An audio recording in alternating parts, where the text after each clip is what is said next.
Welcome to Global Maritime News, the podcast, bringing you the most impactful news reports and analysis across the global shipping and supply chain industry over the past half week.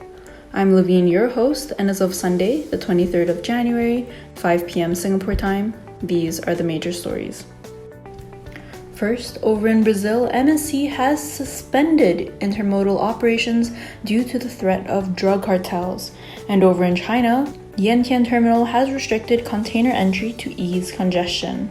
Speaking of Chinese ports, SIPG and MSC have a new empty container center joint venture, and this would help to scale up empty container management and handling capabilities. Also on the podcast, despite US sanctions on Iranian oil, China reports the first import of Iranian crude oil in a year. Over in the Middle East, Yemen's ticking time bomb in the form of a floating storage and offloading tanker could be worse than the Ever Given crisis and Exxon Valdez oil spill. And later, we talk about the world's first hydrogen ship arriving to load its first cargo, and more about the greener and more ambitious EU maritime emission trading scheme that has just emerged. So to start off, over in South America, MSC was forced to suspend intermodal operations in Brazil due to drug cartels. The world's largest container line has indefinitely suspended some land operations in Brazil ports, and this was done to prevent the threat of drug cartels infiltrating containers bound for North America and Europe.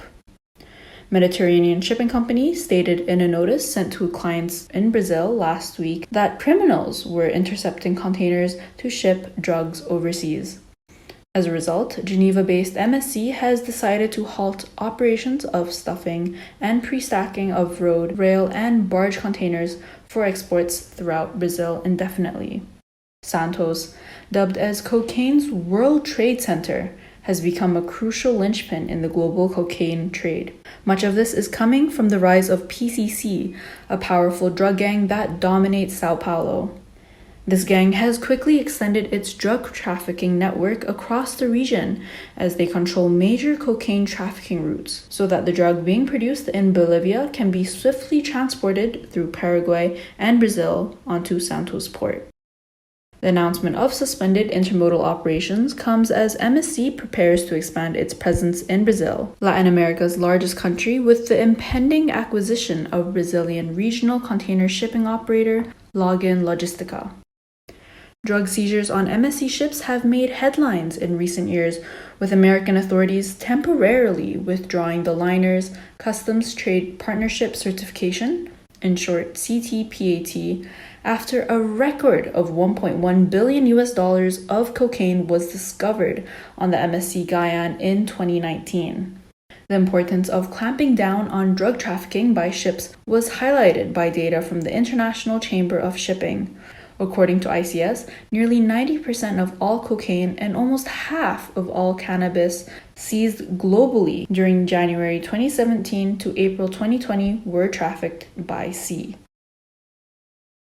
Continuing on in China, Yantian Terminal restricts container entry to ease congestion. With containers overflowing in and out of its borders, the operators of Shenzhen, largest port facility, Yantian, have ruled that full containers can only be trucked in 4 days before vessels are scheduled to berth. Shenzhen, the world's fourth largest container port, is experiencing severe congestion just ahead of the Chinese New Year holidays, which has been exacerbated by recent COVID-19 outbreaks that have forced parts of the city into lockdown. Ships arriving in Yantian must currently wait approximately 1 week for a berth space. According to Kuhn and Nagel's global congestion map, Shenzhen was the world's third most congestion port as of Wednesday, trailing only behind Los Angeles and Long Beach in Southern California and Shanghai and Ningbo on China's east coast. New analysis published on Friday by British risk management firm Russell Group also suggested that port congestion at Shanghai is costing an estimated $4.5 billion a week in lost trade. So it is truly vital that Yantian does not follow in the port congestion footsteps of Shanghai. Speaking of ports in China, SIPG and MSC have a new empty container center joint venture. China's busiest port operator, Shanghai International Port Group, and the world's largest container line, Mediterranean Shipping Company, have agreed to co-invest in an empty container dispatching center. The two parties will collaborate to build a Northeast Asia empty container distribution center at Shanghai's Yangshan port. This will help to improve Shanghai's service capability as a global shipping hub port. Continuing on in China, China has reported the first import of Iranian crude oil in a year. According to customs data released on Thursday, China most recently imported about 260,000 tons of Iranian crude oil in December 2021. According to an article released by Reuters on Friday, China offloaded nearly 4 million barrels of Iranian crude oil into state reserve tanks in the southern port city of Zhanjiang over the past few weeks. This was from information given by Vortexa Analytics, a trade source and ship tracking specialist. The move comes as world powers are locked in tough calls with Iran to resurrect a 2015 nuclear agreement that includes the lifting of U.S. sanctions on Iranian oil. Iran, which has the world's fourth largest oil reserves, is heavily reliant on oil revenue, but sanctions have prevented it from operating at full capacity since 2018. Over in the Middle East, Yemen's ticking FSO time bomb could be worse than the Ever Given crisis. Salvers and risk modelers have warned of a potential environmental and supply chain calamity if a decaying Yemeni ship leaks crude oil into the Red Sea. The Safer FSO, floating storage and offloading tanker, has been decaying off the Yemeni port of Ras Isa since 2015 and threatens to dump 1.1 million barrels of oil into the Red Sea, saying no effort should be spared to conduct a technical assessment and initial light repairs. Back in 2020, the UN's environmental chief, Inger Andersen, had already highlighted this issue to the UN's Security Council, adding that in the long term, the best solution is for the oil to be offloaded from the FSO first so that it could be towed to a safe location for inspection and dismantling. However, since then, there has been no progress. The ship is owned by Yemen's Safer E&P Operation Co., but it has been idle since March 2015 when the region fell under the control of the Houthi rebels. The UN has long warned to get inspectors on board the FSO, but rebel Houthi authorities have refused. If there's a leak, it could affect all the countries in the Red Sea, meaning that the geographically proximate Suez Canal could be affected as well. As demonstrated in the Ever Given incident where an evergreen container was stuck in the Suez Canal for days that disrupted global supply chains, what seemed like a very localized issue can have very far-reaching consequences on a global scale. As the supply chain is already currently in snarls because of the pandemic, it is thus imperative to ensure that no further threats are made to an already super-stretched thin supply chain. The demolition market reaches a historic low in the second half of 2021, as only 4 container ships were scrapped in that time period.